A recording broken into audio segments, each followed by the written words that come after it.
a moment of silence for those individuals who've lost their life in the brutality taking place in Atlanta and Colorado, including Officer Eric Talley.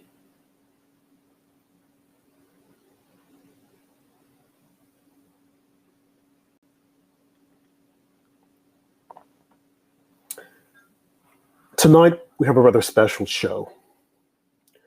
We're going to talk about law enforcement, the police, and how they play such an integral part of our society, in our society. I was out today walking with my son, who's 7. Went inside of a pharmacist. And when we walked in, he saw this police officer. And the first thing he said was, "Thank you for your service." We walked away, did our business, and we left. On our way out the door, the police officer, who happened to be Black, stepped outside and said, "Excuse me, sir." I stopped. Wasn't fearful or anything. I just stopped thinking, okay, he wants to have a conversation. And he said, "I just want to let you know what you're doing with your son right now, being with him, means a lot." And he continued and he said, "I work in a housing area. There are a lot of families without fathers, sons without fathers, and daughters without fathers." And he said, "You know what? Having a father in the life of a child is very important. So I want to say to you, you're doing a good job. Stay in your son's life." As a Black man, I want to say, if not half, that is the battle with Black families. We've got to bring these families back together. Unfortunately, the powers that be right now can care less about the families being brought together, especially BLM, Black Lives Matter. You're going to disagree all you want. I know it's a catchy phrase. It sounds good. Well, Black Lives Matter. But what about all lives? What about the lives in Atlanta, Georgia? What about the lives in Colorado? What about the lives of men and women in blue? Yes, there's racism in our society, but at the level that we're being told that it exists, it's just not true. Because if it were true, why are so many people at our borders trying to come in?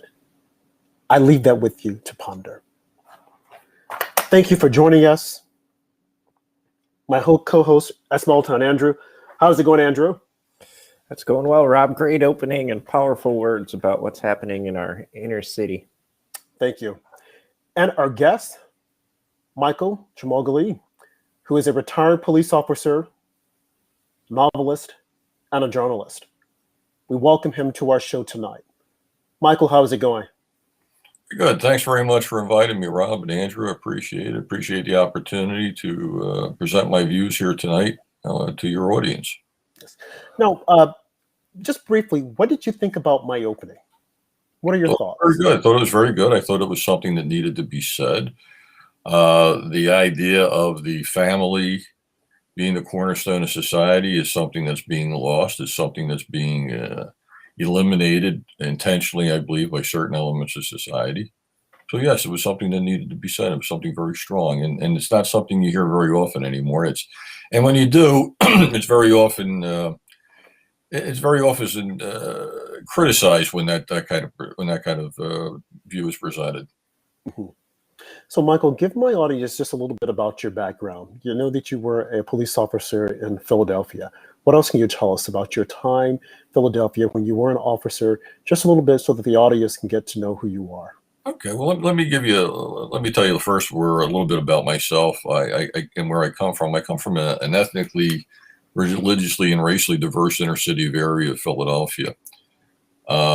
And I went to a school, a very prestigious school, Central High School, whose alumni include people like Noam Chomsky and Doug Feith, Jeremiah Wright, Bill Cosby. Doug Feith, by the way, he was in the Bush administration. He was Undersecretary of Defense. So you understand that I've lived in the high school that I went to was predominantly Jewish. The other schools, middle school and elementary school, were predominantly black. Uh, the neighborhood I came from, we had Irish and Italian and Jewish and black, and not too many. It wasn't too many Hispanics back in those days, but it was primarily English, German, Irish, Polish, Italian, Jewish, and black.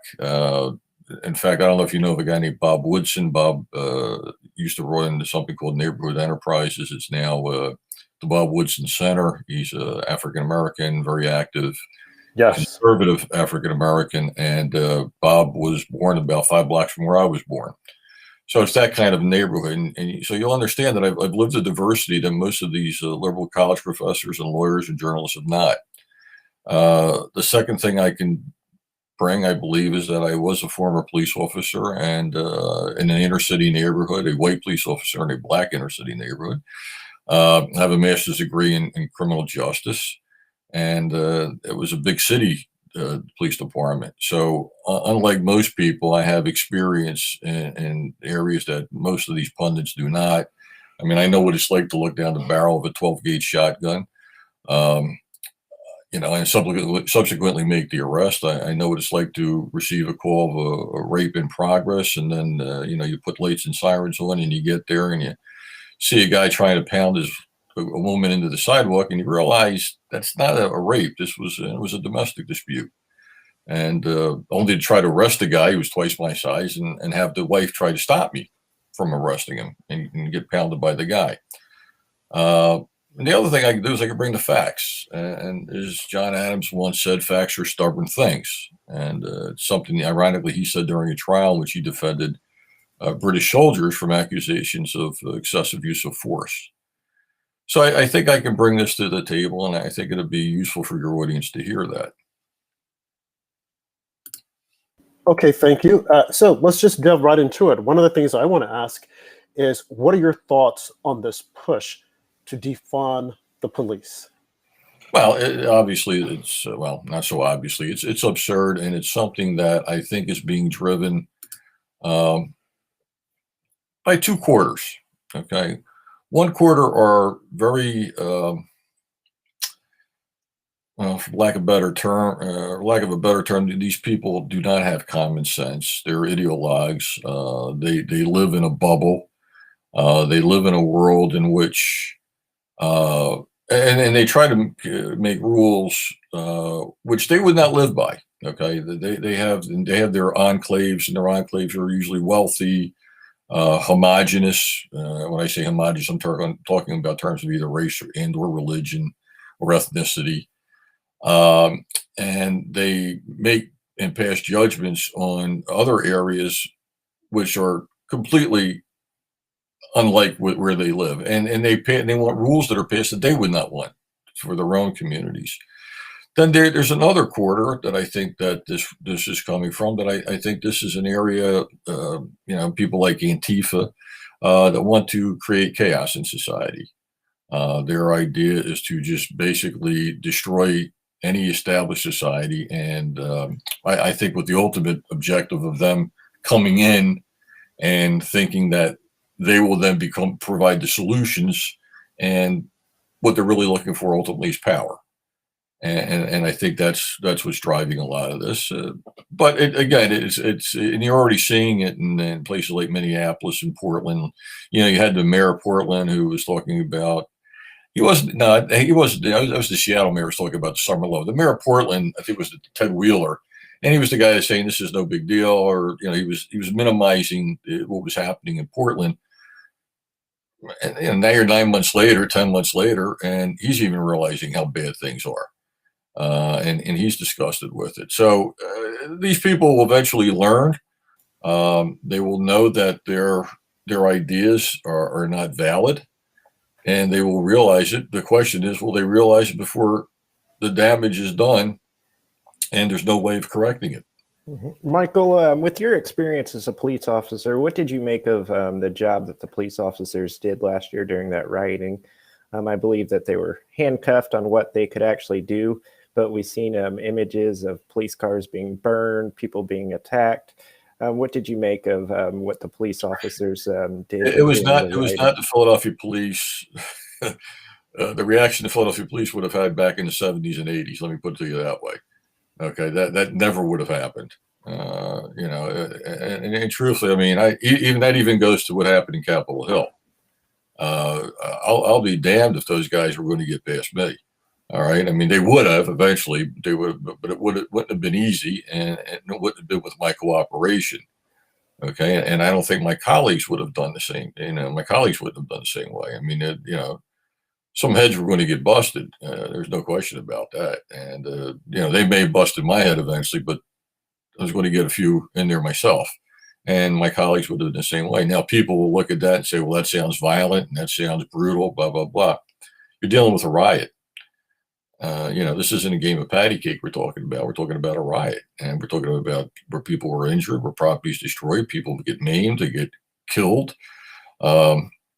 So it's not something that calls for, Gandhi's philosophy isn't going to work there. All right, especially if you're trying to prevent these things, and that's the big problem, and that's the huge misunderstanding with police, Rob and Andrew, is that, and I mentioned this on my novel and elsewhere. Police are never called when things are going right. The only time you call a police officer is when something's wrong, and very often it involves violence. I mean, I've had calls where people would, I'd show up and they'd say, what's the matter? And, a guy had a raccoon in his trash can, for example. Okay. Now, this is the city, by the way, and you still had raccoons in there. And the guy would say, well, I got a raccoon, get it out of there. Well, sorry, it's not my job. Or you get someone call and you get a woman call at 2:00 in the morning and she says, oh, I've got cramps. Okay. What do you want me to do about it? Take some Pepto-Bismol. I can't help you.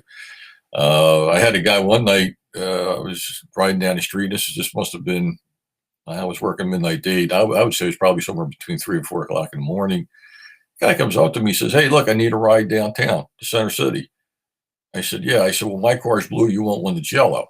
All right. So this is the kind of stuff but you get the calls where there's a robbery in progress, or you get a call where a husband and wife, especially in Saturday nights, this used to happen. You get a call where there's a wife and she says, my husband's drunk and I want him out of the house. And, basically she wanted a bouncer. Okay. So you go there and, you take the husband out and you bring him in and you let him sober up. And then she comes the next morning and gets him out. That's what she wants.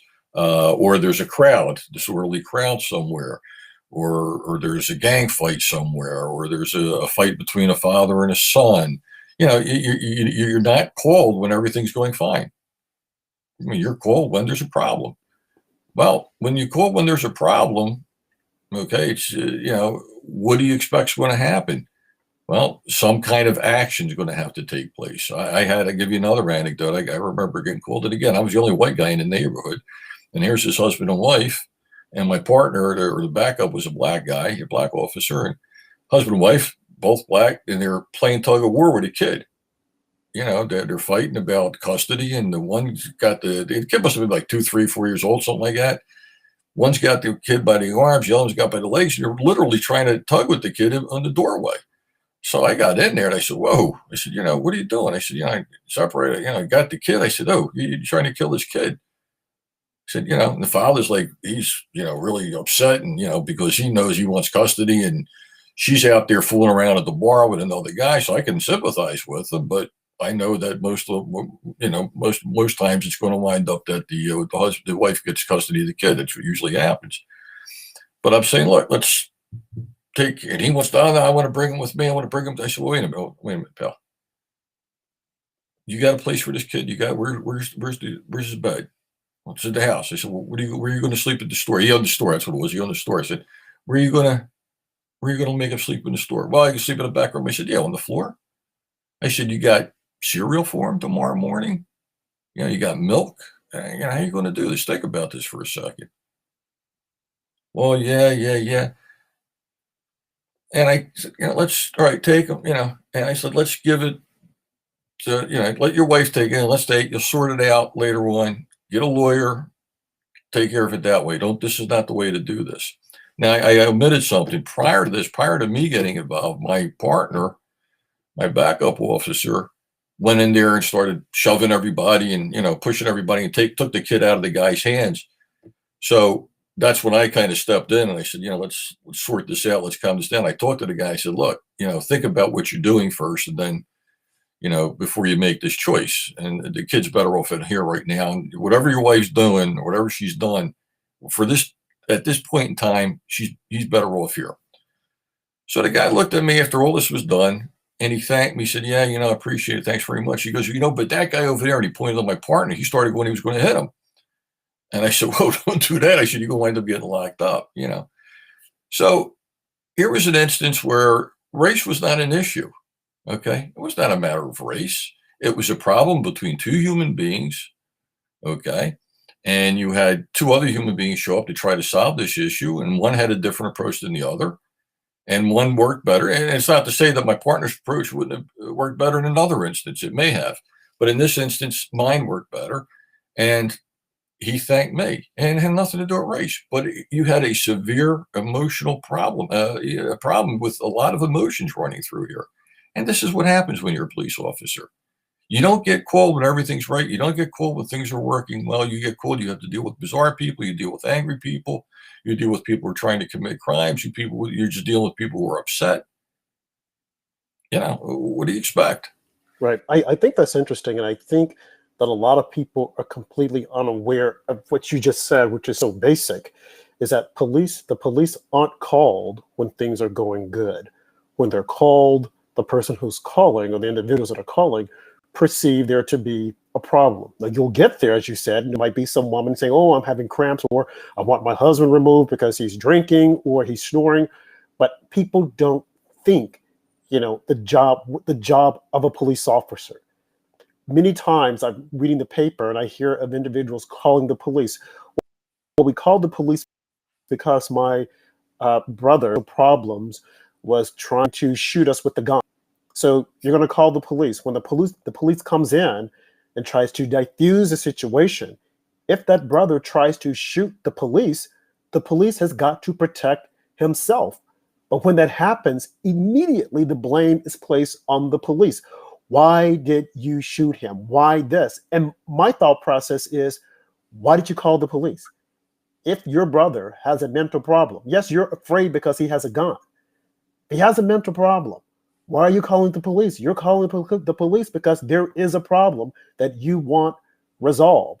But once that resolution comes and it's not to your liking, then we blame the police. Why is that? Is that just human nature? Well, I think, Rob, and you bring, again, what you've mentioned is quite typical. Whenever I write a piece about a controversial police use of force, arrest-related death, or an officer-involved shooting, the first thing I write about, the first thing I ask, either as a reporter or just as a columnist, or even, when in some of these books that I write and in my novel, why were the police called? First thing I ask, why were the police called? That's the first thing you have to ask yourself. Okay. He came here and he shot him. Well, why was he called in the first place? Okay. Well, it was a car stop. Okay. It was a car stop. Why was the car stopped? Well, it was a petty thing. All right. Let me give you an idea. Let me give you an incident of a petty car stop. Go back 1995, I think it was. A Oklahoma state trooper, I believe, or a county sheriff in Oklahoma, stopped a car that had an expired tag on it. Okay. Pulls the guy over, goes up to him, and he eventually identifies the guy and as having a gun on him. Okay, the guy had a gun in what they call a suicide holster. A suicide holster is one of those holsters with the flaps on it. And the reason why they call it a suicide holster is because by the time you reach over and unbutton the flap and plate your gun, you're going to be dead. So they say they call that a suicide holster. So he had one of those holsters, and he took him into jail. Well, as it turned out, the FBI was looking for the guy. Okay. The guy was Timothy McVeigh. He just blew up the Murrah building in Oklahoma City. Now, he was arrested because of a petty car stop, a quote unquote petty car stop. And very often when you get a petty car stop, you find things like this. And another incident of a petty car stop, I believe, occurred back in 1999 on the Canadian border. It was a border guard pulled over a car for just a suspicion, just a hunch.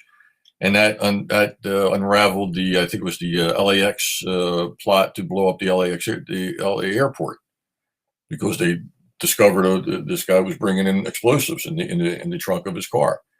And again, it was just a petty car stop. So the idea that these car stops are petty, not necessarily so.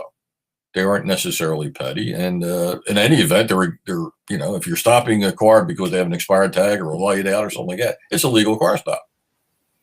And only the ACLU will try to say, well, it was used as a pretext for something else. Well, maybe it was, maybe it wasn't. The fact of the matter is, it was a legal car stop. So this is the type of thing that, again, why was the officer called? Was the officer called because there was a domestic dispute? Was the officer called because there was gunshots? Was the officer called because somebody was acting bizarre? Was the officer called because there was a crime being committed? There was a guy an officer that was shot and killed in Omaha not too many days ago. He was called because it was a shoplifting case. Now, who would have thought a shoplifter, who was already being detained in the store security office at a JCPenney in a mall in Omaha, Nebraska, would have been shot in the head 3 times? If I were the police officer, I sure as hell wouldn't have expected it. Okay.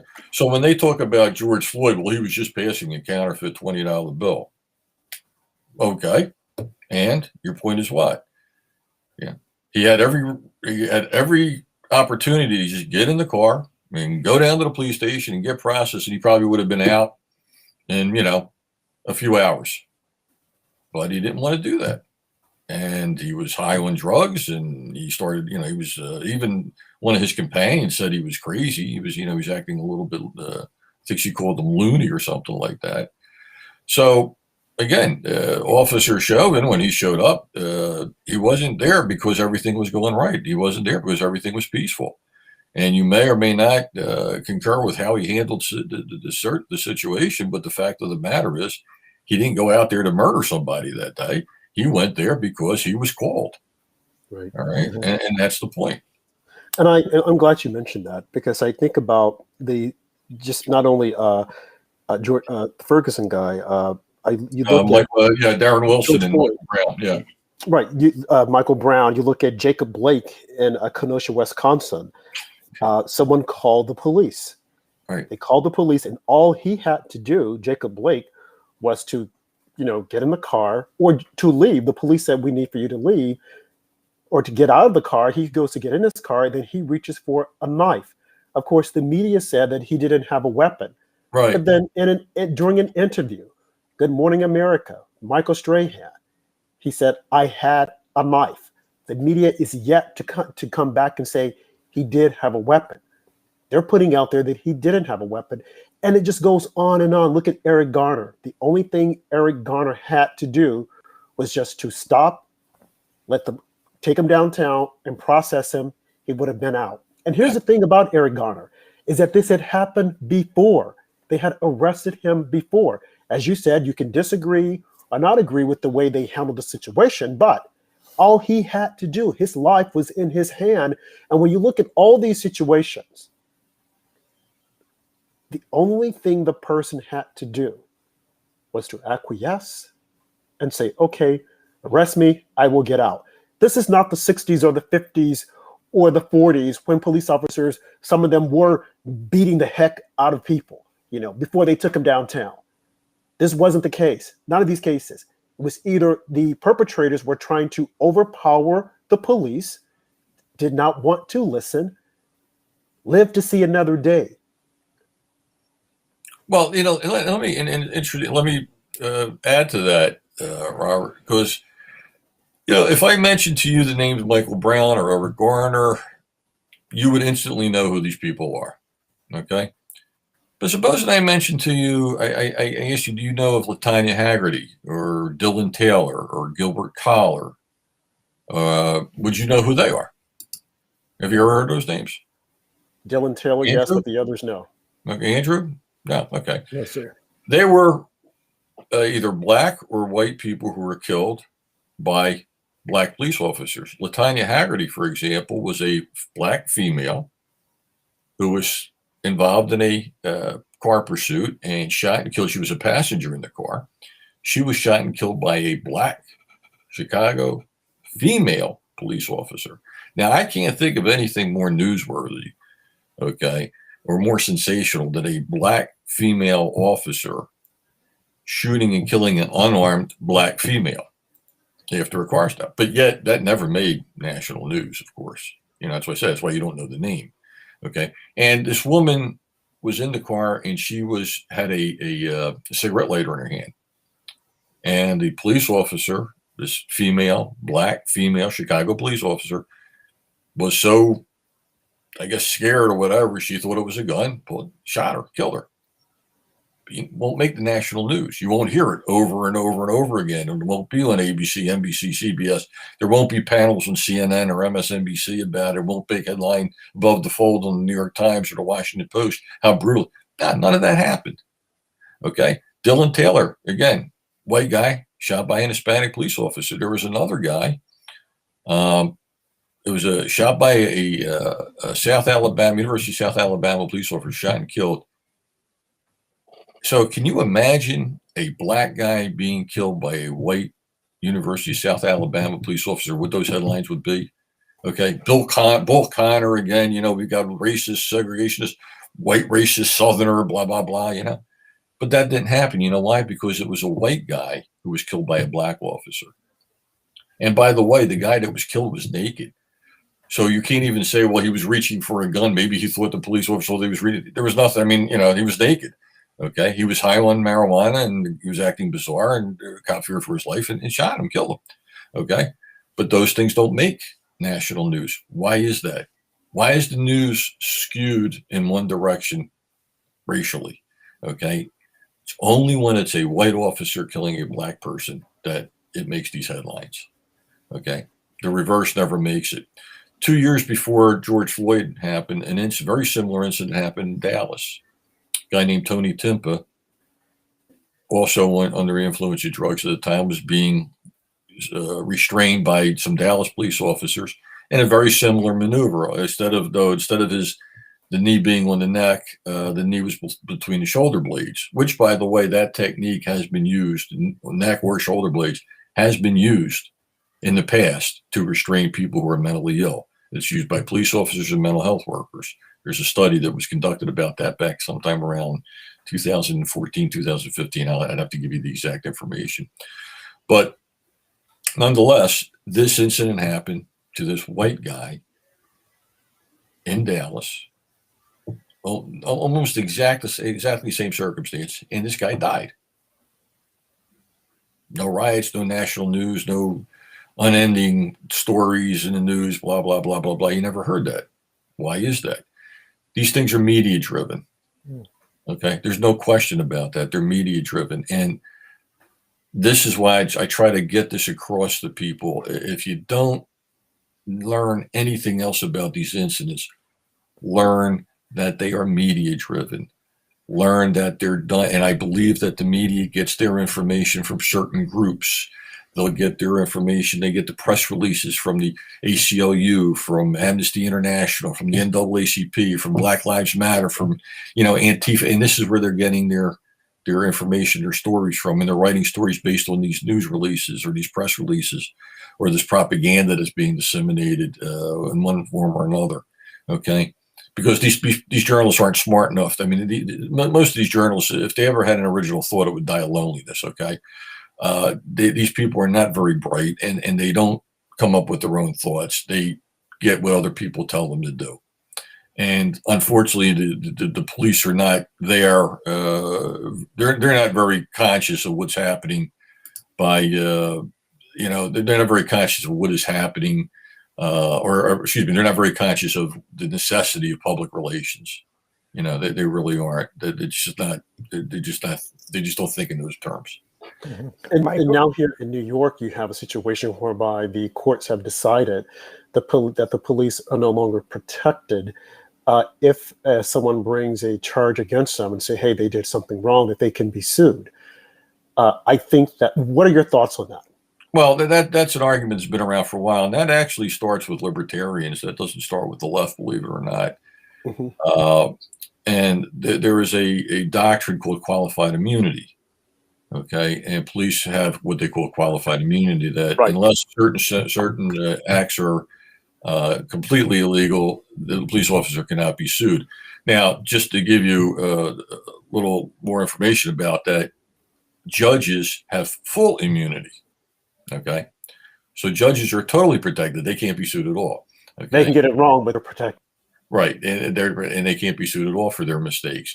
So, why is it that we would allow permit police officers who have to make very critical decisions, very life and death decisions in nanoseconds? Okay, why would we not allow them to have immunity, and yet judges who can deliberate hours and days and weeks and months and years, give them full immunity? Okay, what sense does that make? So that is fundamentally unfair. What they're trying to do in New York. But again, this was something that wasn't necessarily coming out of the left. This was coming out of the Cato Institute and the Institute for Justice. I think the organization's called. I'm not sure. Don't quote me on that. But these are libertarian organizations, and they're really anti-police. Michael, what can police officers do to fight back? We see a lot of times when something like the George Floyd incident happens, the court of a public opinion is quick to judge them, and information, false information even, goes around so fast.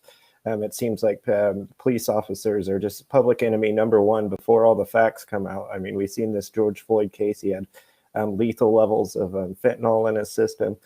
Is there anything police officers can do to fight back from this cancel culture and this outrage mob that they are constantly up against? Well, yeah, but they don't. And that's part of the problem, that the police unions are primarily there only for, compensation related issues, benefits and stuff like that. They don't, again, they're not there. And this goes back to, 40 years ago when I was on the force. I used to say that, people don't seem to understand the correlation between your image in the community and your compensation. Okay. So if you're only going to worry about compensation, well, then you need to worry about your image. And if this image keeps coming off that you're racist, brutal killers or whatnot, one's going to affect the other. A lot of people, especially on the right, people and conservatives on the right, Republicans, whatever term you want to use, they don't seem to quite get the understanding of social drives financial. You ever hear these terms all the time. I'm a fiscal conservative and a social liberal. Okay, well, that to me is just a Democrat that doesn't want to pay their taxes. Okay, I consider myself the opposite. I consider myself a fiscal liberal and a social conservative, meaning that be as generous as you need to be with people who really truly need it.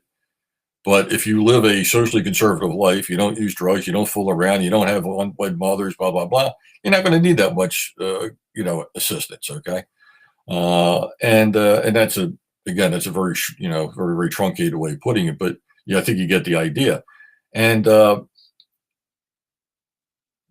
people on the right don't seem to understand that, and they don't seem to understand that and police officers specifically, they're just starting to get it, but they really don't understand that you need to get out in front of these things. You can't you can't stay that or be silent while newspapers are out there trying to lynch somebody. And that's basically what they're doing. They're trying to lynch these police officers. These are just media, left-wing liberal media lynch mobs is all they are. It's no different than the old Westerns, when somebody would start get the town riled up, and they go in, they break into the sheriff's office, they pull the guy out and they hang him. That's what this is a modern version of this.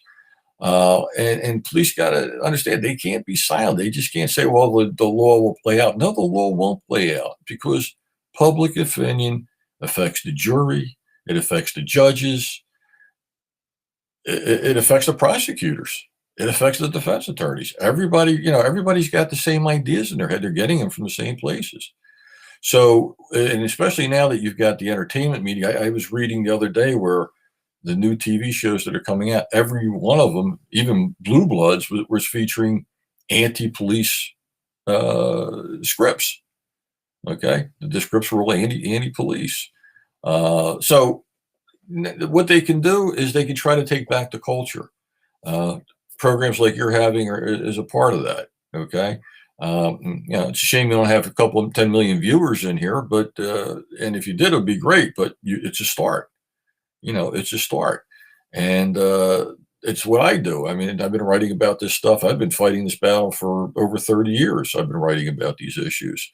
Okay, and I'm sure you guys never heard of me till a couple of weeks ago. So it's only because the newspapers that I write for, outside of the Philadelphia Inquirer, the Philadelphia Daily News, the Pittsburgh Tribune Review, and the Washington Times, most of the newspapers I wrote for, had less than 100,000 circulation. Most times had less than 50,000 circulation. They were very small newspapers. I've been on a couple of talk radio shows. One of my articles was on the Rush Limbaugh show once. I told you about the Obama administration in Acorn that made national news. Often when it is done by national news, like by Fox or somebody like that, they don't give me attribution for it. Okay. That doesn't happen in the liberal media, and that they're very good about that. If somebody in the New York Times writes a story that they picked up from, let's say, somebody who wrote for the Atlantic or Salon or some smaller publication, they will give that smaller publication attribution. Fox doesn't do that. Fox wants to pretend it's theirs. Okay. And that's a problem. And so, yeah, I mean, that's probably the biggest way of combating this is you've got to take back the culture. You've got to get into the organizations, the institutions that shape opinion in society. I agree, because when you look overall, you look at the universities and look at the professors who are there, who always have their writings out there, is always the writings of liberal professors, liberal psychologists, liberal sociologists. So they put their thought process out there, and it's the word, and that there's nothing else to contradict it. And then when someone else comes along, writes a brilliant piece, you have companies like Amazon trying to suppress it, not wanting it out there. Look at the Senator Josh Hawley, how Simon & Schuster said, well, we're not going to publish his book. We don't want his comments out there in the public domain, which has got to stop. You're right, never heard of you before. And that's unfortunate, because voices like yours, dissenting voices, need to be out there. We can't always have groupthink what the liberal is saying is right, because they're not right. That's not to say that they're always wrong. In my opinion, they're wrong about 99% of the time, but still, there should be a balance. And if Fox likes to say that, we are here, we're there, and we're balanced, we decide, we report, you decide, and we're accurate, then they should be willing to have other opinions out there and make those writers or authors or commentators known, so that people will see that there are other thoughts that are out there in the public domain. Well, unfortunately, and that does not happen. Like I said, I remember I had to talk my way in giving a lecture at the Heritage Foundation about this very subject. Now, this was April 2015 in Baltimore. Freddie Gray case was in the news. And if Heritage Foundation used to have, I don't know if they still do, but they used to have luncheon meetings, I think once a week. And they would have a controversial topic, and they would bring somebody in to talk about it. And I managed to, I felt that what I had to say would be important to that audience, because they were never hearing from police officers. They were never hearing from street cops. Okay. And again, I'm not trying to pat myself on the back, but I not only know the theory as I learned in college, my master's degree courses, but I also know the actual fact of what happens, the reality of these things. And I've been writing about it for 30 years. Plus my background, like I said, in a racially, ethnically, religiously diverse, culturally diverse area. So I felt that what I had to do would benefit this group. And I managed to, one guy I'd known for years, and I managed him to wrangle an invitation out of him, and I gave a presentation. And that presentation led to another one at the Federalist Society at their National Lawyers Conference in November of that year. And that was very well received by everybody involved. But I was never invited back. And one of the reasons was that one of the quarter groups, okay.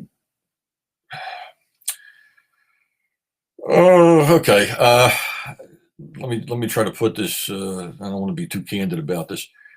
He and I did not necessarily concur on a major point, but he had been somebody that had been part of that establishment of that organization for many years, and I was a newcomer. So I was never invited back, and I didn't think I was going to be after the presentation. It got kind of heated. Let me put it to you that way. So I was never back. I've asked to debate people. I debated in Philadelphia. Here, there's a very well-known civil liberties lawyer, and I offered to debate somebody from the libertarian group about this very subject of qualified immunity, by the way. And I, unfortunately, this guy, the lawyer I wanted to debate, backed out at the 11th hour. So we got another guy to come in who was like I said, the premier civil rights. I don't know if are you guys from Philadelphia, by the way? You're not from Philadelphia, are you? New York. Okay. Yeah, myself. But this guy there's a very famous case here, a guy called Mumia Abu Jamal, who killed a police officer in Philly nearly 40 years ago. Familiar with and he it. became. Oh, you're familiar with? Okay. Yes. Well, this is the guy that got Abu Jamal off of death row. All right, and so I debated him about this issue of qualified immunity, and it was at University of Pennsylvania, and about 25, 30 people showed up, which is a fairly big crowd for some unknown guy like me, bringing in one of their people. And but we polled the audience after the debate, and as it turned out, they sided with me. And then about a month later, I held another a symposium with the two guys, one from the Heritage Foundation, one from Penn, a criminologist at Penn, about Trump's program to Second Chance, or whatever the heck he called that program, where he was releasing supposedly nonviolent criminals. And that's another thing about Trump. I got Megan Madrid here. She's asking, do you think the door is still open to change public discourse? Sure, it's always going to be open. But you have to walk through the door. And unfortunately, we don't seem to do that very often, not in a major way anyway. This is one of my problems with Trump. Trump had a big audience. And instead of giving interviews to OANN, to Newsmax, to these smaller right-wing cable stories, to organizations like yours, for example, which could have boosted, your credibility and your audience immediately, he never did. And he should have. And he should still be doing it now. And unfortunately, that doesn't happen. So I really fault our side, people on our side, for their complacency and to a certain degree their cluelessness about courting public opinion. Right, I agree with you as for the courting public opinion, looking at the culture. I mean, I do see now that Trump has been appearing on Newsmax with Greg Kelly, and I think Stitchfield quite often. But I think, as you said, had he done that earlier on, as opposed to just forget about CNN, forget about MSNBC, which he did, and Fox, look at how they let him down. Mm-hmm. Had he built that audience up there, and like you said, now do it now, because you never know when these other news organizations that are controlled by big corporations and big tech are going to just like let him down. Look at what happened with Twitter. Just like, okay, we don't want him there, we're going to shut this down. I mean, it's wrong. I think it's wrong in my opinion, but it could happen. And what are conservatives left with? Conservatives should have already had a platform independent of the platforms that liberals have, so that if that should happen, we would say, hey, we've got our own thing. I mean, you have Gab, you have Cloud Hub, you have Polychatter. They're not big, but to have these guys to move over on them and support them, and say, hey, we're here. I'm not saying if you want Twitter, stay on Twitter, but that's the only way we're going to get our voices out there, is if we start creating our own thing and supporting it. Now, I've got a question for you here really quick. Sure. You mentioned that the area where you were the police, you were like in the force for like 40 plus years, being the only Italian from many different backgrounds. How were you received?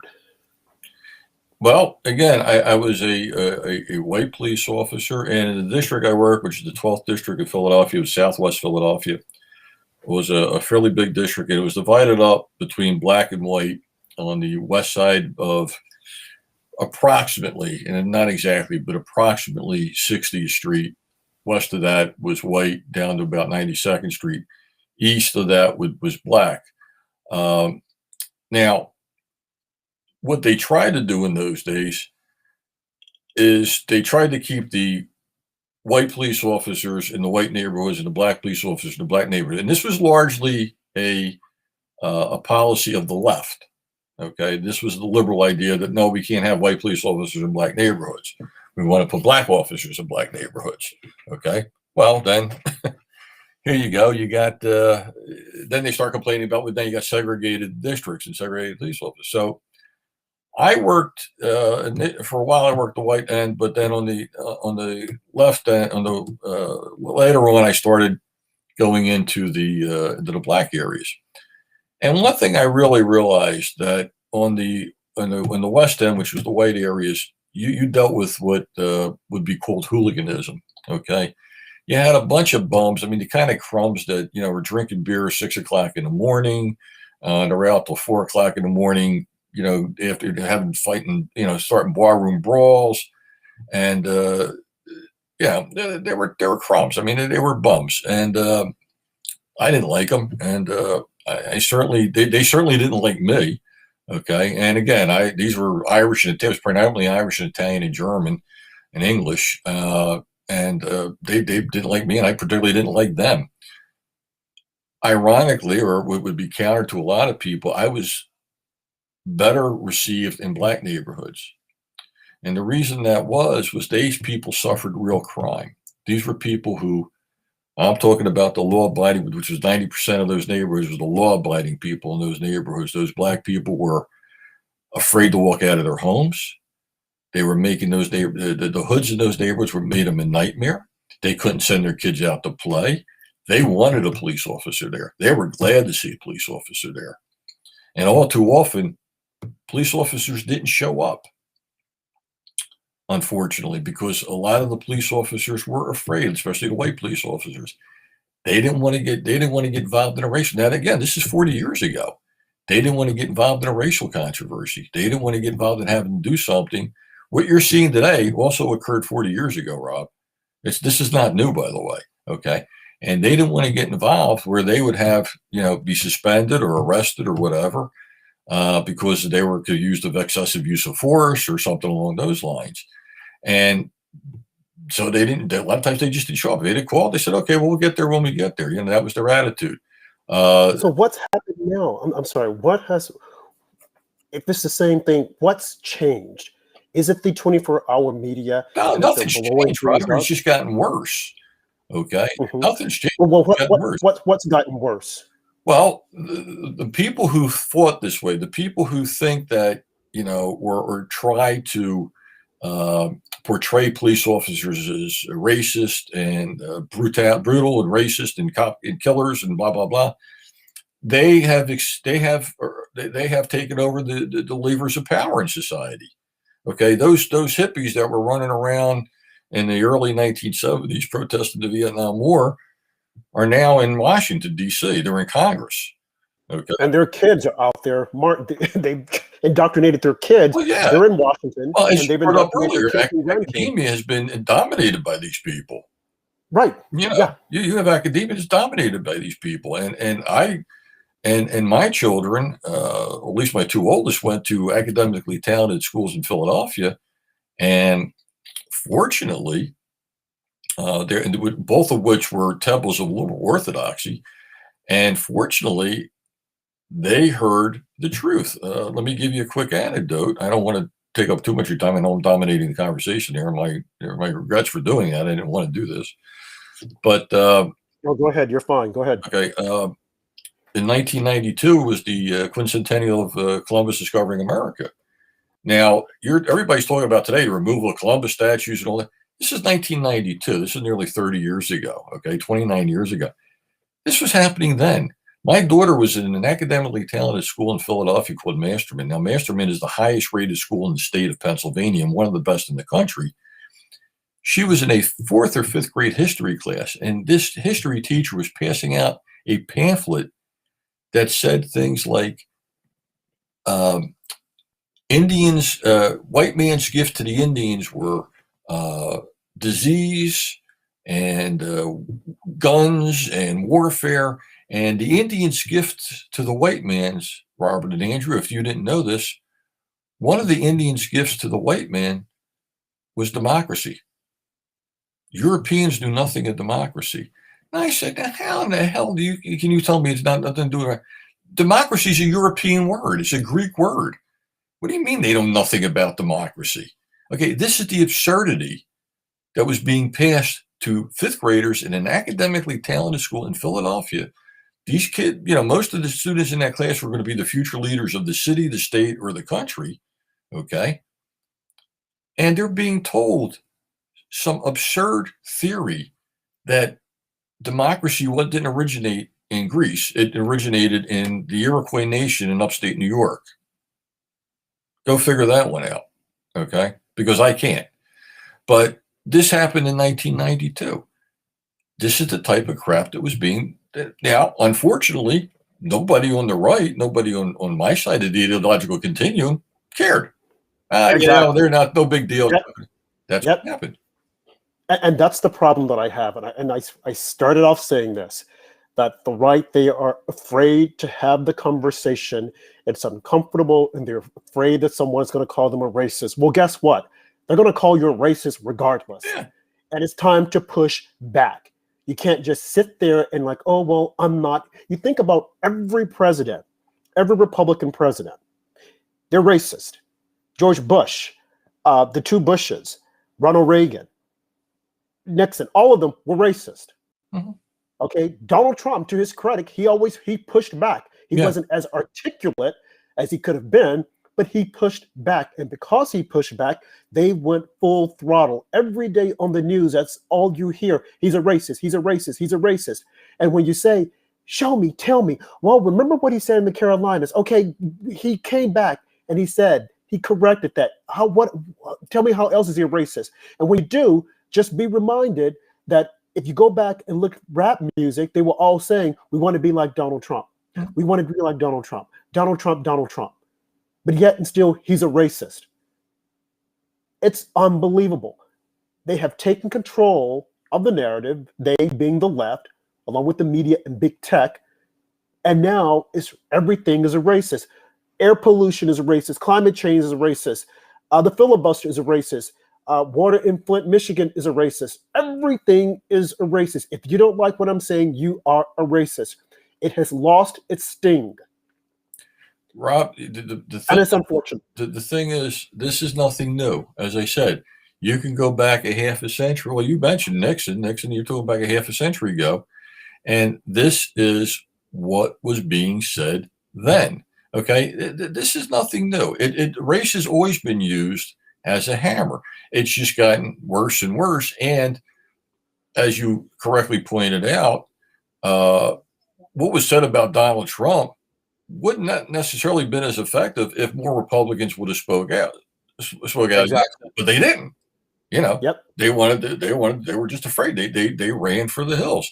And at some point these people got to get a backbone. Because if they don't, it's going to be gone.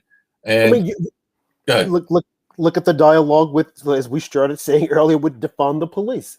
We want to get rid of the police. Now, I do not believe, no one can get me to believe that police officers wake up in the morning thinking, I want to kill a black guy or a brown-skinned person. And not just that, I want it to be a woman in Breonna Taylor's case, going to serve papers. They don't know who's behind that door. It could be a monster. Okay? They're doing their jobs. and they want to go home after doing their jobs to be in the bosom of their family. But instead, oh no, they're a racist because they shot at the person. It's ridiculous. It is utterly ridiculous. And because Republicans, they sit on the sidelines and give them, well, we'll give them this, and we'll say, well, that, no, you can't. You can't give them an inch, because when you do, look at what we have here today. It is most unfortunate when I'm walking around New York City and I see police officers looking like, when I walk up on them, I want to say, you know, thank you for your service. Walk up on a group of white police officers. The moment I walk up, it's like they're like, oh my God, is he going to swear at us? Is he going to cuss us out? And when I say, you know, I just want to say, you guys have a good day. Be safe out there. I want you to get home. And their expression changes. This is how beleaguered they are, because people are constantly beating them down. But yet and still, they get up every damn day when there is a protest to protect the protesters against each other. They're there to protect them. And what do they get? A lot of lip, nastiness. This has to stop. And we were speaking about Minnesota. Oh, let's defund the police back in 2020. Oh, everyone thought that was brilliant. Oh, it's such a great idea. And they're coming on Zoom and they're saying, we don't need the police because the police are this and the police are that. Now look at Minnesota. We need the police. Where are the police? Look at Oregon, Seattle. Where's the police? Why aren't they here? Well, I thought you wanted to defund the police. New York City, crime is up, is on the uptick. De Blasio, crime against Asians, crime as a whole is up. Where's the police? What are the police doing? Well, what can the police do when their hands have been tied? What can the police do when you want to move money from law enforcement? And we're going to become a sanctuary city. We're going to give money to them. Okay, well, they're going to rip things apart also. Priorities have been lost. And we have sat there and we have watched it thinking, oh, it's not going to come. They'll use common sense. Look at what's happening right now in the Capitol. Well, you know, within 2 years' time, you know, Republicans will be back in. If these guys have their way, these guys being the Democrats, just in case people don't know it, if they have their way, there will never be another Republican. They don't care.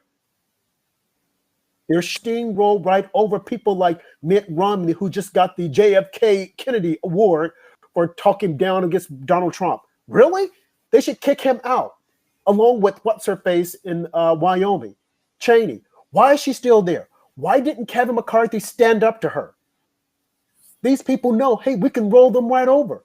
So when I see the Lindsey Grahams and I see all these people coming out saying, well, they better not do this and they better not do that, I'm like, that's a joke, because they're going to do that and then some. They have the votes to do it, and they will do it unless you convince a Democrat to come over and side with you. Everyone's looking at Manchin. Well, maybe Manchin will do it, or this other woman in Arizona. I can't think of her name right now. Well, maybe they'll be level-headed. I'm sorry? Sinema? The senator? Yeah, Sinema. Well, maybe they'll vote with us. The country is in a crisis. At the border, law enforcement mainly, but we're in a crisis. And yes, we can blame the left, and I do blame the left, and I blame Joe Biden, who's senile, let's admit it, but I also blame conservatives who are afraid to fight. They are afraid to get out there and say, hey, we are for you. We want to protect you. We've got your back. Yes, some things happen, okay, but we got your back. We've got to support each other. We can't just stand on the sidelines thinking that it's going to be okay, because it's not going to be okay. It is not going to be okay, and it will never be okay until we start to stand together and create a front that they see, hey, they're serious about this now. They're dead serious. I'll let you know how things work. I'm running for my local school board, and my Republican Party, now this is a suburban swing district, swing county in Pennsylvania, or suburban Philadelphia. And it's a very important county, Montgomery. And I'm running for the school board in this, in one of the school districts in the county. And I'll tell you, the county Republican committee is a disgrace. I mean, they're very, very disorganized. They're very, very timid. Okay. I'm looking at Joni Fitch here. about being woke, and yes, that's one of the things this Republican Party is. They're leaning towards wokeness, and they are basically too timid to take to say the things that you're saying now. So I understand what you're saying. I'm going to try to do it on my own without much help from the Republican Party. We'll see what happens. It's going to require a lot of work.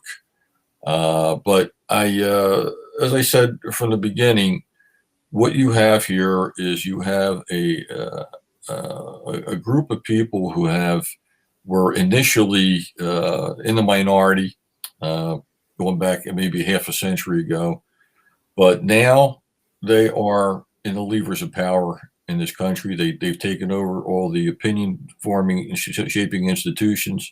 There's a saying by it's attributed to Plato. I don't know if it's apocryphal or not, but it says that he said that you can write the laws if I write the songs. And what that means is that if you influence the culture, okay, meaning the songs, the arts, the laws will be driven by the culture. And the right forgot that. The right has forgotten about that.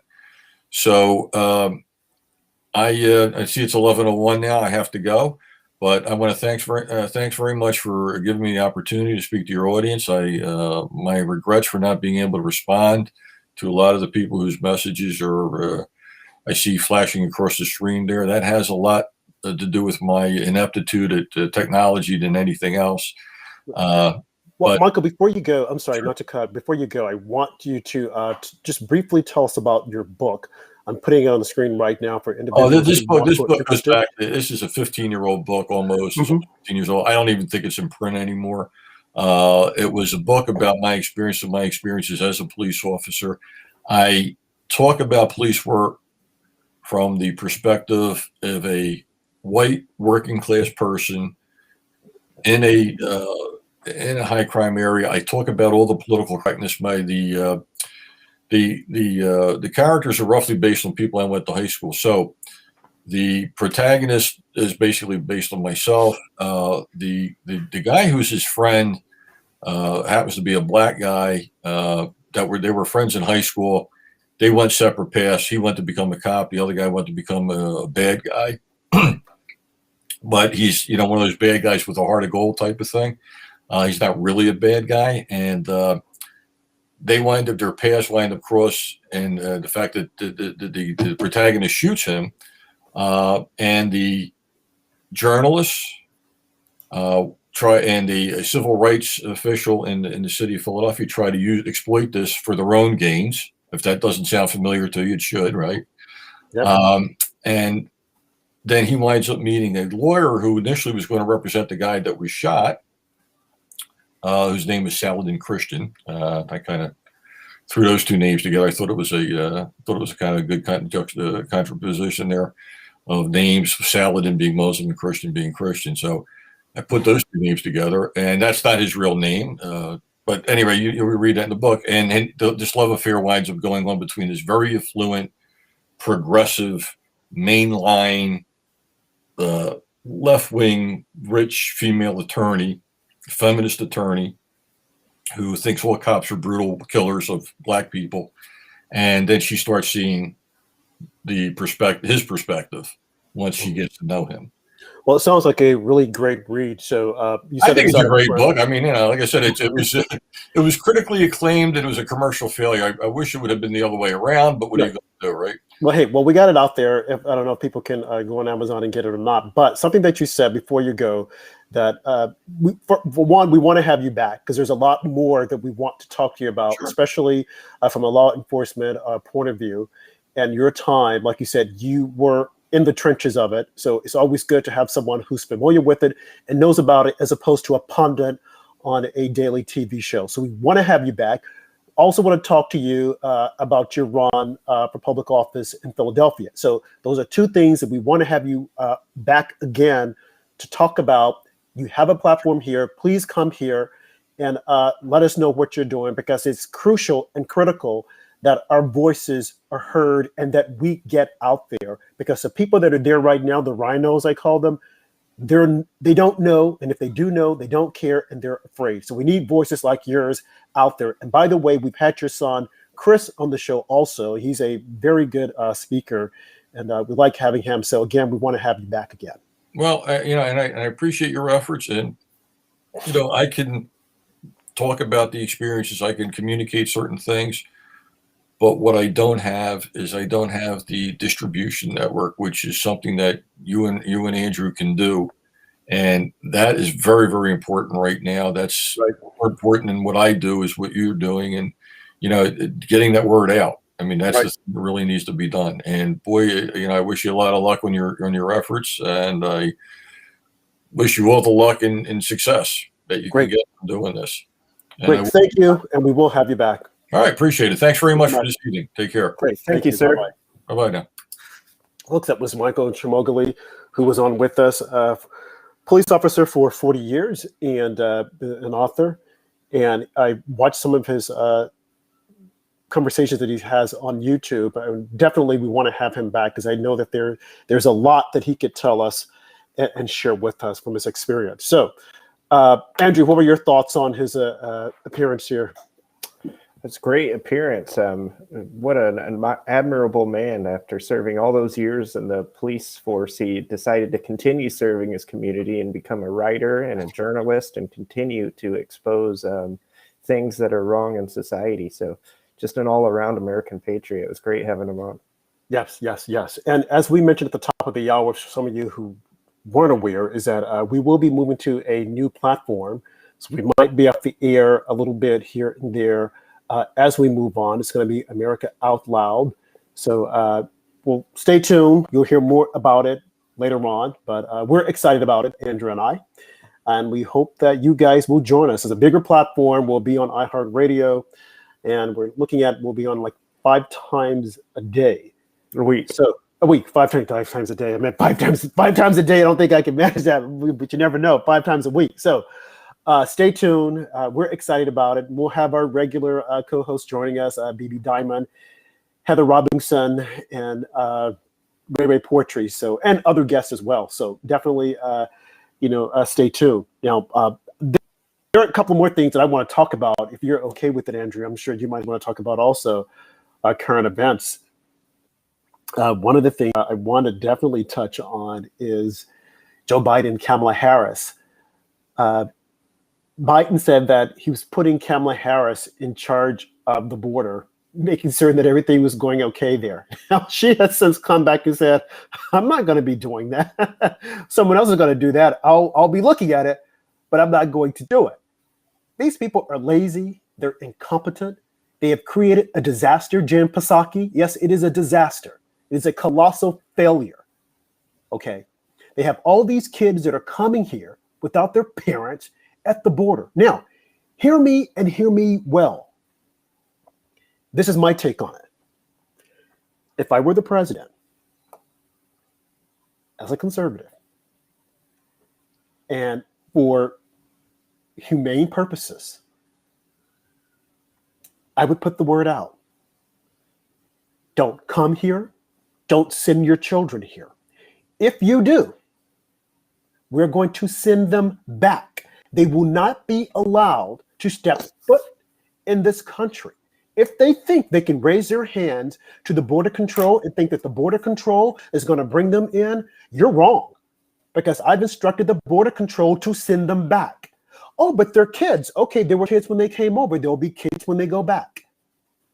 That's been humane. Letting them come here. We don't know who they are, where they're coming from, what diseases or viruses they have. I don't think so. You're not coming here and then we've got to support you.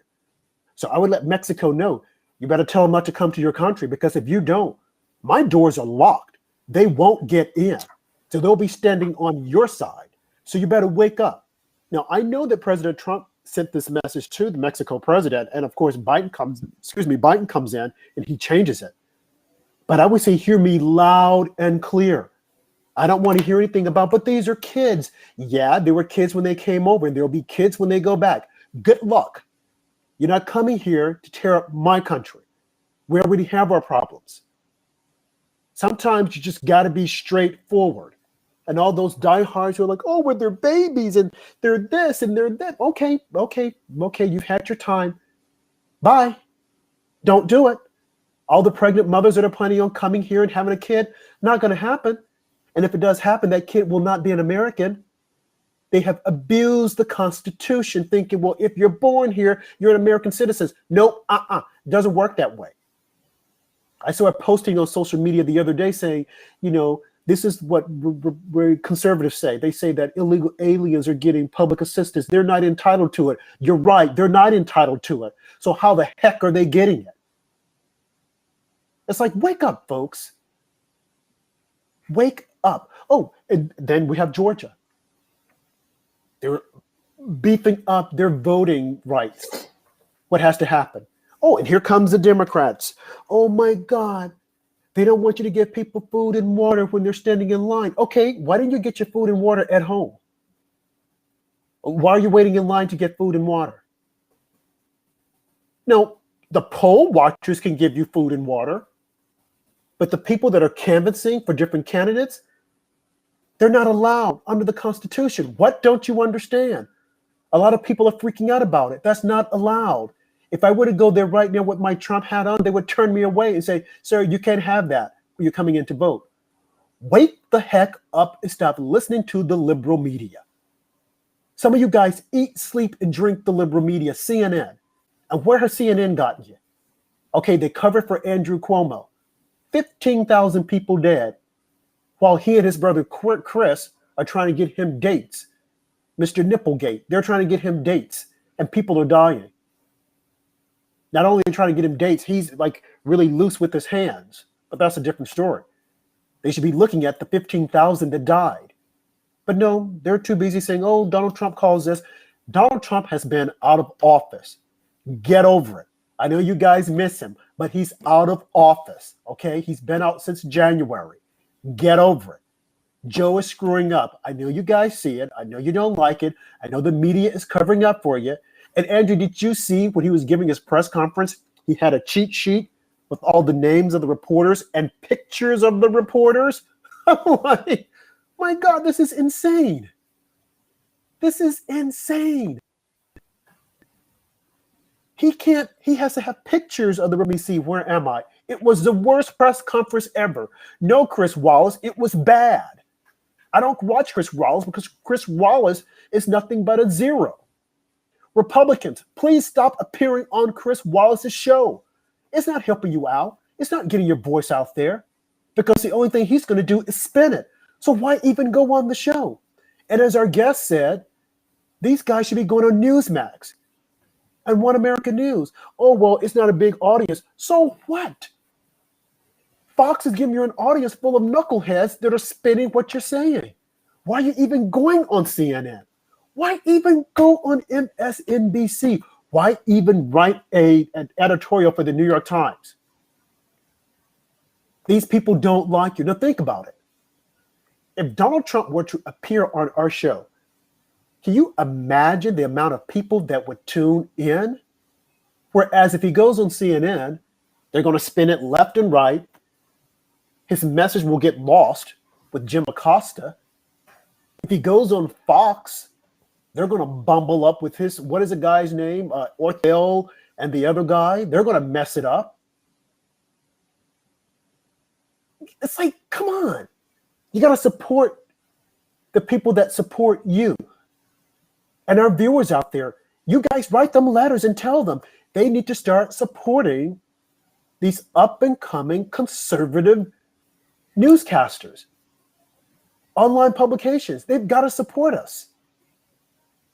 We will give them a fair shot. CNN is not going to. It's time to wake up. Look at what that knucklehead was doing during the press conference.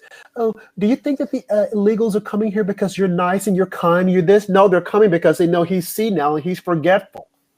Yamish. It's just unbelievable. And everyone sees it, that conservatives don't know how to stick together. So I saw the conservatives at the border this weekend, Andrew, and they were like, a little picture moment and like, oh, they're this and they're that. I'm like, guys, okay. And Do you really think that by you being there is going to make a difference? Nope. These guys can do whatever the heck they want to do, them being the Democrats. And they'll be supported by the media. We're in a bad shape. We can't afford to lose anymore. They're talking about making DC a state.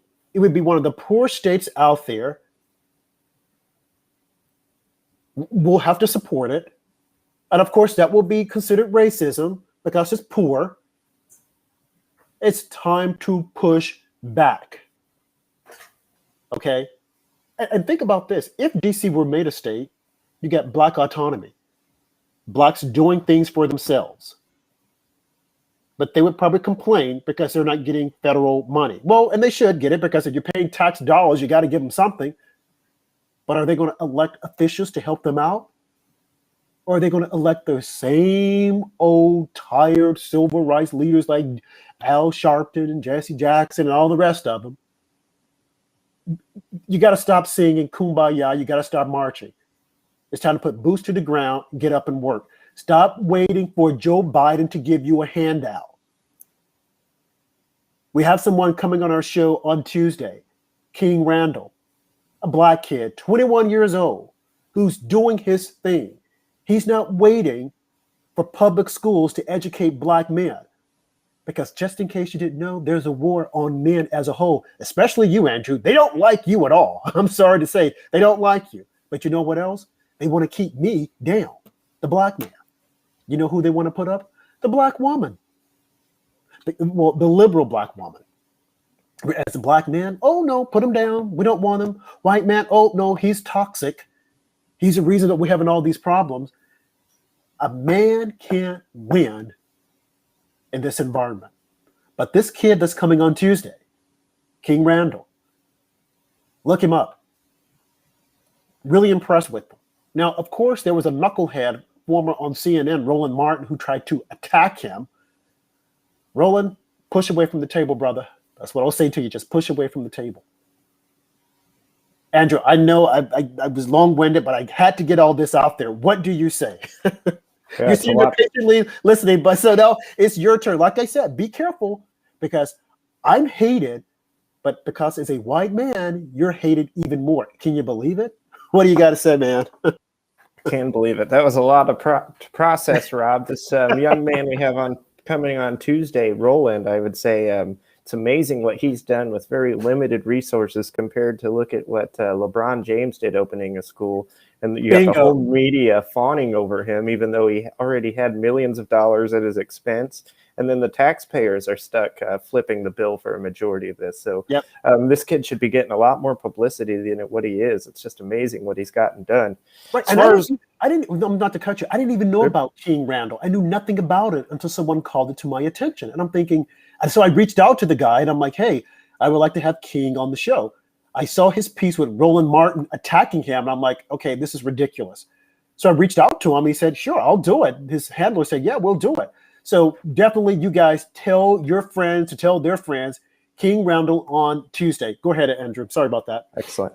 Yeah. And then as far as the border goes, Joe Biden and Kamala Harris need to just swallow their pride and realize what President Trump was doing was working, building the wall, telling people not to come here or else you will be deported, having ICE raids.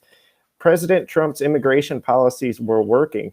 If Kamala Harris and Joe Biden could swallow their pride and just admit that President Trump was right and go back, finish building the wall and start telling these people to not come here, things will change again real fast. And as far as the Georgia voting issues, I mean, I am so sick of hearing about this is racist that you have to have an ID to vote. There is nothing that stops Black people from getting an ID.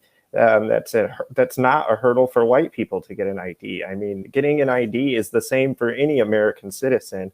It's just a lousy, phony excuse. There is no voter suppression in America. Anyone can get an ID, go line up and vote. If it's that important to you to vote, you will wait in line until your vote is casted. You know, that's a good point. Like you said, there's nothing racist about it. But I would say that what's racist about it is white liberals saying that Blacks can't get a freaking ID, just like Joe Biden said they can't use the internet. To me, that's racist. So you're saying that a Black person and 2021 can't get an ID to vote. That is stupid. That is racist. You're saying that black people are stupid and dumb. I don't care if the black person is 100 years old. Okay? A decade ago, they weren't 100. They were probably 80 or something. Why can't they get a freaking ID? They have to have an ID to get a bank account. You got to have an ID to cash your check. You have to have an ID to get public assistance. A lot of these people on public assistance. Those are the blacks that they're talking about. So let's be clear here, because people will try to pull the race card. The black people that they're saying they can't get the ID are the blacks that are in poor neighborhoods. But if they're in poor neighborhoods, they're getting public assistance. And in order to get public assistance, you have to have an ID. So what's so difficult about getting an ID? Who's suppressing the votes? It is these black and white liberals that are suppressing the votes, telling black people don't get an ID. Stacey Abrams, pull back from the table, go sit down, stop telling black people they can't get a freaking ID. They can get an ID. This is a big lie, and Republicans should push back on this and say, no, you guys are the racists. What's keeping these black people from getting an ID? And if you notice, Andrew, no one said anything about the blacks couldn't vote this time. You know why? Because what's her name? Stacey Abrams, she was out there cheating. You can't tell me she didn't cheat. And her sister is a judge also? And why isn't she in Barack's administration? I could say Obama because he's probably running things behind the scene. But why isn't Stacey in Biden's administration? Well, we know she wants to be the VP. Well, I'll tell you why, folks. Google her. She has tax issues. All these little, foundations that she's opening up. How do you think she's supporting herself? Google her. And if Google has taken it down, go to DuckDuckGo. You guys have got to know the facts, okay? I know that the media suppressed the facts, but I'm presenting it to you. Google Stacey Abrams. Don't take my word for it. Google her. But again, as Andrew said, there is no voter suppression. The only suppression is coming from the left, telling black people that they can't get an ID. It's ridiculous. Mm-hmm. And then, how about the Joe Mencha on that press conference the other day, reading cue cards, having it all planned out in advance, who he was going to call on.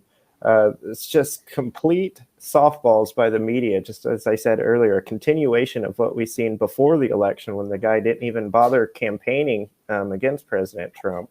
Not at all. Guy is just, the media just wants to suck up to this guy and kiss his butt. I was very surprised on Saturday Night Live. They actually had a pretty aggressive Biden joke. I don't know if you saw this, but yeah, I saw. I didn't watch Saturday Night Live, but I saw it in one of the news clips.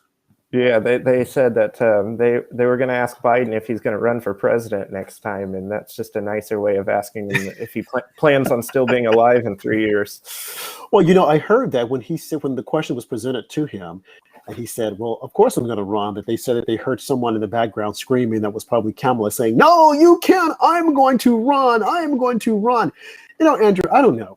I can't believe that he picked her to be his VP.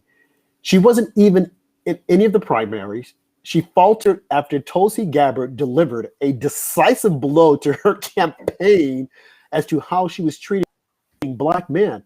Again, there's black men. She put black men in jail, had them in jail, and then refused to let exculpatory information be presented to get them out. And by the way, now she claims that she's Asian American. To solidify herself with the Asians, the uptick in violence against Asians and whatnot. Now she's Asian American. These people are ridiculous. There's no other way of putting it. They're ridiculous. Joe's ridiculous. Kamala's ridiculous. Joe doesn't know what he's doing half the time. All the questions that were presented to him during the press conference were already pre-planned, and he couldn't even get that right. He stumbled on that like he was stumbling up Air Force One. And of course, the media tells us, oh, there's nothing to see here. Oh, there was a wind outside. And the wind, are you freaking serious? A wind? Okay, let's say that it was a wind. Okay, then he needs to take Geritol, okay, because he's unstable. The wind shouldn't have knocked him down. If he had on a skirt, maybe the wind would have blew his skirt up or something. But knocking him down, it's freaking ridiculous. Give me a break. Gosh. Unbelievable. The wind. Have you ever heard of such nonsense? The wind blew him down. Where was his wife? His wife is usually there trying to help him up. I guess she was somewhere with the dogs, those bad dogs that like to bite people. Or was she somewhere trying to cover for Hunter Biden, whose sister-in-law threw a gun in the garbage, a gun that he wasn't supposed to have because he has been caught with narcotics, but somehow he had a gun registered to him. So he obviously lied when he registered the gun. So if he lied, I know that I, as a black man, would be in jail. And because you are now a toxic white man, Andrew, and you have no political standing, you would be in jail right along beside me. So we would be cellmates. But Hunter Biden, he gets to walk around, go to strip clubs, knock up strippers, and do drugs and fall asleep with a pipe in his mouth, and all this other good stuff. Go to China and make deals with China using his dad's name, and then go on TV and say nothing to see here. And Chris Cuomo, they'll say, oh, there's nothing to see there. Don Lemon will say there's nothing to see there. Then Chris Cuomo can say he's black inside, and Andrew Cuomo can come around and say, I'm single and I'm ready to mingle. And it's all that nice day on the funny farm of the Democrats. Give me a break. These guys are crazy. Yeah, Governor Cuomo had a nice weekend. I don't think he had any accusers this weekend, which is that's right. Huge plus for him. At the rate it's been going, it's been every other day. So I'm wondering, if I met him, would he embrace me and kiss me, and then later on I can say, oh, that was sexual harassment? So see, supposedly I hug old men and I kiss old men and women when I see them, Well, he's Italian. Wait, Andrew, you're Italian also, right? Correct. No, do you go around kissing and hugging everybody? I don't. I guess Governor Cuomo's a little more of an old school Italian than I am. If that's his angle. Especially with COVID, he was still doing it with COVID. I mean, can you imagine? They're telling us wear 6 masks, and he's going around kissing, and oh my God, these guys are unbelievable. Remember, it was the same thing with Joe Biden with all those touchy-feely pictures. They said, oh, that's just Joe. He's just a touchy-feely kind of guy. But he's not Italian, is he? No, he's Catholic. Oh my God, he's Irish. Those darn Democrats, I mean, they get away with murder. Well, they have, let me be careful here. I said they get away with murder. Let's think of a track record, but I don't want to see because you never know if their Clintons are listening. And here's another one. Bill Clinton is going to interview Kamala Harris doing their Women Empowerment series for the Clinton Foundation. Bill Clinton. Now let's process this. Bill Clinton, who is a stud in his own rights, has had numerous allegations made against him. We're working on a guest right now, Juanita Broderick, whom he raped and said, you might want to put some ice on that lip. But he's going to interview Kamala Harris. Now, I'm sure that he has an angle there. He'd probably try to get her in the room by herself. I wonder if Hillary Clinton is okay with that. Because, she always wanted to be the first woman president. And now that Kamala, she probably sees Kamala as a threat because Kamala might try to be the next president. Folks, don't vote for her, please. I don't care how much you like Donald Trump or whatever. Don't vote for her. But anyway. How tone deaf can you be? That's like having Harvey Weinstein come in and teach women how to perform in interviews or something like that. I mean, this is just crazy. Bill Clinton to tell women how to be empowered. I guess he has a lot of experience telling them what not to do to end up around creeps like himself. But, I can imagine what he's going to be talking about. In the media, they're complicit. They're saying nothing about it. Maybe they'll say something once it starts. The women's organization or whoever they call themselves now, they're saying absolutely nothing. And this is just how the Democrats roll. Rules for thee, not for me. So Kamala will probably go on cackling and laughing. She always sounds like she has something in her throat, a bunch of phlegm or something. Like, ugh. But they're saying absolutely nothing about this interview. I'm like, talk about tone deaf, as you said, Andrew. I guess we should have Cuomo on there also as a backup. I cannot believe she's literally going to sit there. This is a woman who said that, she believed Tara Reid, that all women should be believed. Look at how she attacked Kavanaugh. But we do know one thing about Kamala, is that she will do whatever is necessary to get her career to move upward, even if it means laying down her back or on her knees, who knows? And wait a minute, I am not judging her, okay? It's a tough world out there. A girl's got to do what a girl's got to do. And this is the same woman who says that, hey, I'm going to legalize prostitution. And for the record, it's your body. Do whatever the heck you want to do with it. So, I mean, maybe we can learn some things from Kamala. I'm not going to vote for her. I never would vote for her. But hey, a girl's got to do what a girl's got to do. It's a tough world out there. And she's managing to climb up that corporate ladder. And she's climbed over quite a few men also. But that's a different story. So I just wanted to throw that in there. So what else crazy and zany is happening out there? Hey, have you guys seen Lil Nas's shoes? What is the name of it? Oh, I thought you were talking about the shoes. Oh no, you haven't heard about his new video? No, I haven't seen the new video. Well, I would say go and see it. A friend of mine, an associate, called me last night and told me to see it. I'm like, I don't want to see it, so I watched it. Oh my God. It's, let's just say this. I don't know if he was taking clues from Megan Thee Stallion and Cardi B, but it's raunchy. And it's unfortunate because, again, I'm going to go back to the war on men, on black men.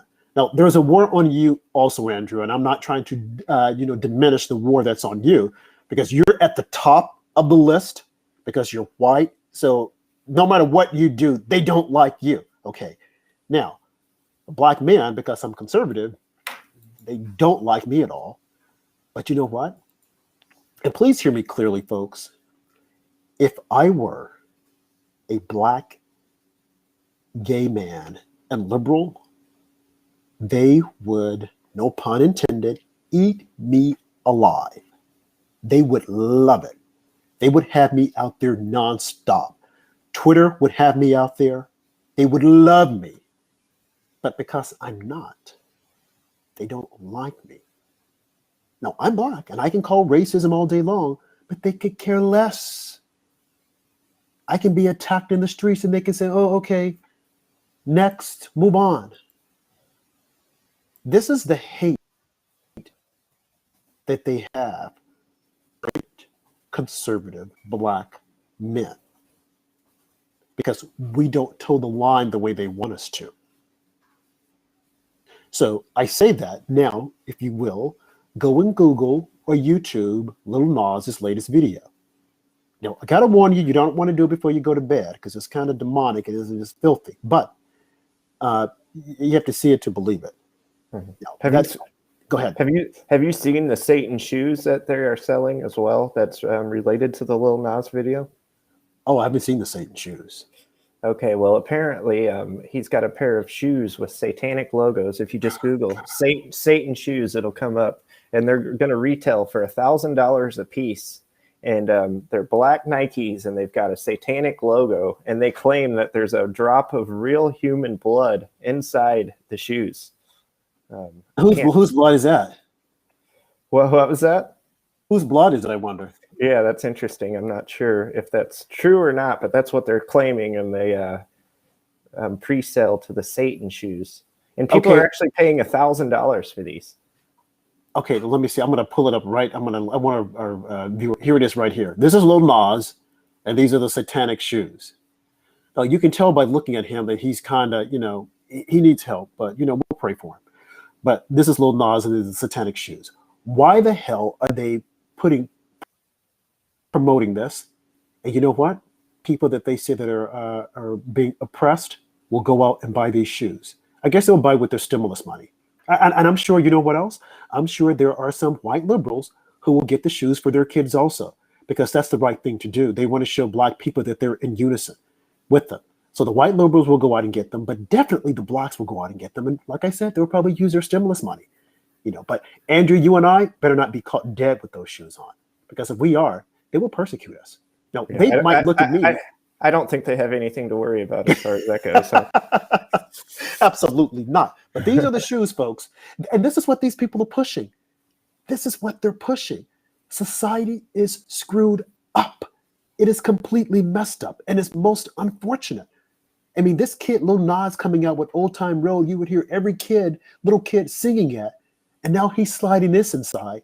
And the latest video, he's having sex with the devil, or the devil is banging him. One of those, I don't know. I was like, oh my God. But yeah, this society is messed up. And you know what else is interesting about this? Is that you have a white liberal man pushing him on us. I think it was Billy Bob Cyrus. But I thought he was a conservative. I don't know. But they're pushing this kid on the black community because strong black men don't count. They don't want strong black men out there. So they're going to push this guy out there. Again, I love my fellow brothers and sisters. You know, you can hate the sin, love the person. Transgender. What the heck is Governor Noem doing in what is it, South Dakota? Mm-hmm. She decided not to veto. No, she did. She vetoed the transgender thing. She was on Tucker Carlson. He gave her, really rough time. But she claims that she sent them back, and she wants the legislatures, who are all Republican, to rewrite the bill because she said she was told by lawyers that if she tried to veto it, that whatever the group is would come in and boycott the state would lose a lot of money. That I can understand. But sometimes you got to stand for something or fall for anything. Okay. I see that. I boycott Nike anyway. No, I don't have any Nike things in my domain. But women are under attack also. But the liberal women don't realize it because they're competing now against transgender men. You never hear a story about a man competing against a transgender woman. It's always transgender men competing against women. They're competing against them with sports. And you know what else, Andrew? Even in beauty pageants. Why the hell? Think about this. Here you have a young girl who probably wants this title. She's kicking her best. So now you're going to say, you're not good enough. We're going to pick the transgender man because he looks better than you. And it's all about looks. I don't care what anyone says. It's about looks because you ran a freaking swimsuit. Come on. We're going to pick him. Remember some years ago when Caitlyn Jenner won the Sports Illustrated show, and everyone was like, oh, how even fell for it? I'm like, oh, okay. She's being true to herself. Then I thought about it. I'm like, wait a minute. Why would they pick him when there are women out there that probably wanted the same prize? So they're saying, okay, you're not good enough. We're going to pick a transgender. Am I wrong about this, Andrew? Correct me. Maybe I'm too close. Maybe I'm too fired up. Maybe because they're attacking black men. So as a fellow white man who's being attacked also viciously, why are you being attacked? I forgot, because you're toxic.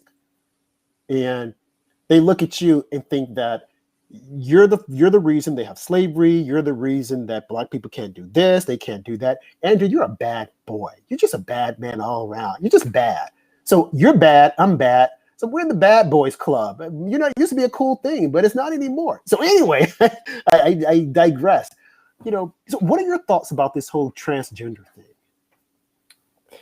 It's really unfortunate what's happening with our society and this rush to just glorify transgender folks. I mean, like we said before, we have no issues with people who are gay or people who want to be transgender on their own time, whatever you do. But just for society it's actually a war on women, Rob, is this transgender thing, because these women have worked hard their entire lives for these beauty pageants, and to be beaten out by a man in a woman's beauty pageant, that's just a disgrace. And then the sporting events, obviously men are athletically superior. So these transgenders that are joining women's sports are just dominating, setting records. Yeah. And you've got liberals around here looking around like nothing's funny about it, or it's just normal, just completely backwards. Yeah, it's really sad, that these women are now having to compete against transgender men, and they can't say anything about some of them. I applaud the ones who are standing up and saying, hey, this isn't fair, because it's not fair. It simply isn't fair at all. And society wants you to think that you're wrong if you say something about it. No, you're not wrong. We're entitled to have an opinion. I can have an opinion, and it's not to say that I don't like you. Or I could say, okay, Andrew, I don't like you. And you can say, well, you don't like me because I'm white. No, I just don't like you. I don't like your personality. Like you can say, Rob, I don't like you. And someone will say, oh, you don't like him because he's black. No, I just don't like his personality. But the media has changed it that if you say you don't like him, it's like, well, because you're a transphobe, you're a homophobe. No, I just don't like your personality. I just don't care to be around that person. As a human being, it's like, I like all human beings, but it's gotten to the point that if we say I don't like something, if there's an ism attached to it. And, again, this has got to stop. And I hope conservatives start pushing back, because we wouldn't be here if we hadn't given up so much ground. I guess they assumed that, hey, this is a way to go, but they gave up too much ground in the entertainment industry, the music industry. Just the whole thing, they gave up too much ground and not wanting to push back. Now I hear that Sharon Stone. Oh yeah, she's coming out saying that she's against cancel culture, but she also said a little bit of entertainment. She claims that when she did Basic Instinct, I don't know if you saw it or not, of course, but the scene whereby she crossed her leg, that she was told by the director to take off her underwear. Now this is the latest tell of the story in her latest book. Now, originally when this happened, I mean, the crossing of the leg happened so quick that I missed it. I had to rewind the tape, or else I fell asleep. But I'm like, okay, we see something there. She claimed that she wasn't aware of it, and that the director told her he was going to cut it out. Then she came back and said, no, I was aware of it. I knew what was happening. We said, okay. Then she came back and said, I wasn't aware. So now she's saying that she was not aware, that the director told her, well, in order for the dress to fit perfectly, you can't wear any underwear. I don't know. It's like, just like with Meghan Markle, with her saying that she was married 2 days ahead of time, only to find out that was a lie. Everything the woman is saying is a lie. Okay, that's my take. She's a liar. Okay, or she's being too sensitive. But if you say she's being too sensitive, oh, that's not fair because you're saying a woman is being too sensitive. Okay, well, whip-de-doo. Okay, now the statement I would say is about Sharon Osbourne, depart from the talk. I never watched the talk. I don't like the talk. I think they talk too much. But if I were her, I would sue the living daylights out of them, because she did nothing wrong but to have an opinion. As simple as that. So I would, sue. One last comment on this whole thing with Meghan Markle is that Prince Harry, a white man, has a job with some startup as a person who's going to bring in business. Now, to me, I think that's either racism that he's got the job because he's a white man. I think a black man should have that job, Andrew. I'm sorry. I think a black man should have that job. And Meghan should know that a black man should have that job. And she should know that he only got the job because he's a white man. And he either got the job because he's a white man, or he got the job because of, who he is. But either way, he shouldn't have that job. Okay? He should not have that job. So that's it. He shouldn't have the job. That's the way I feel about it. What are your thoughts, Andrew? Or do you even care about it? Yeah, my thoughts on Harry are that he's obviously controlled by his wife, and pretty much all there is to it. This Meghan, she's just an attention hog. I mean, this woman is a complete egomaniac. God. I don't know, this Harry. He's a disaster.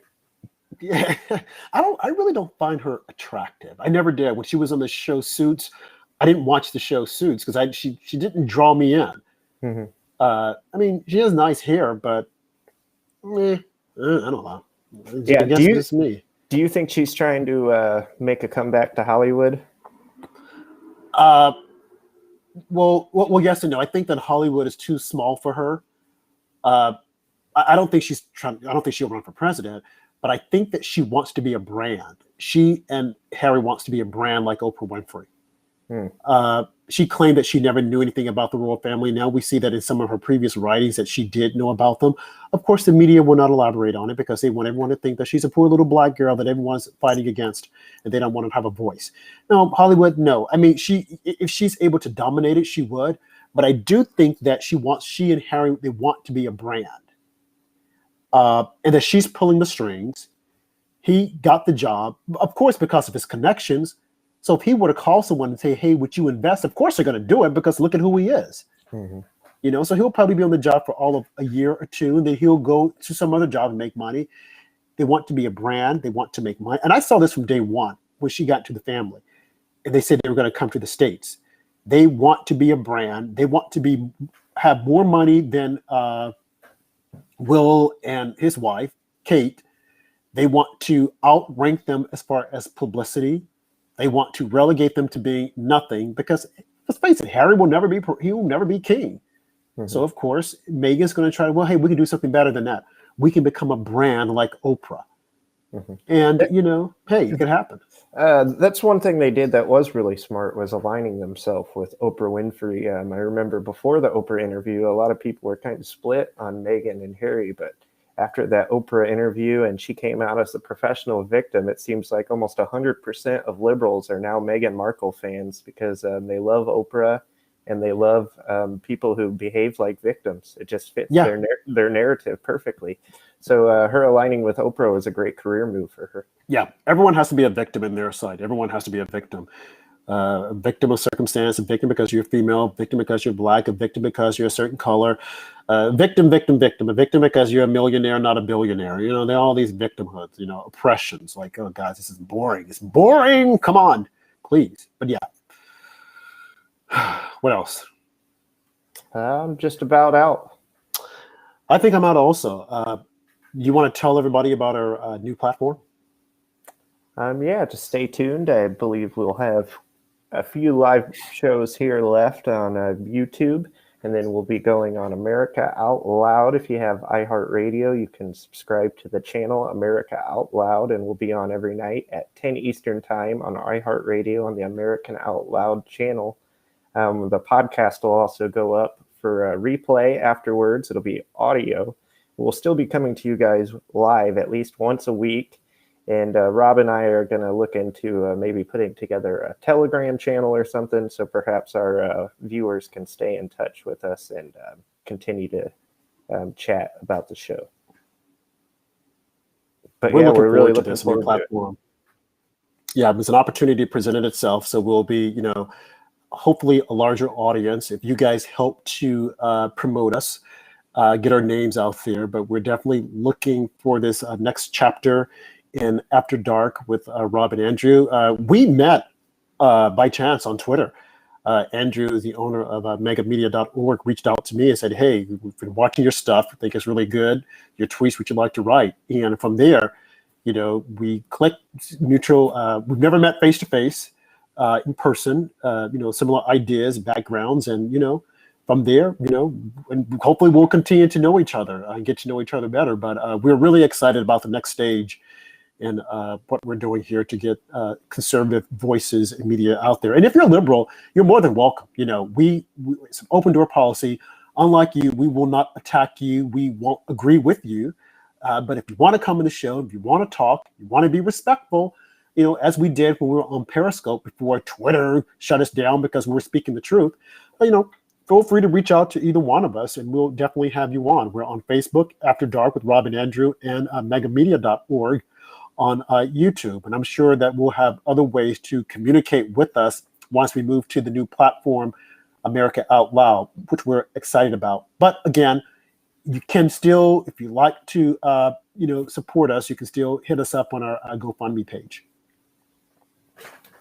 Absolutely. And we will be back on Tuesday with King talking about the schools that he is building for underprivileged minority students. Just an amazing thing he is doing. I cannot wait to hear from him and talk about that. Yep. So that's it for tonight. Thank you for joining us. I want to thank our guest, Michael Tremolga, who was with us. And as always, be safe, God bless, and continues to support us. And hope you have a great week. Good night to all.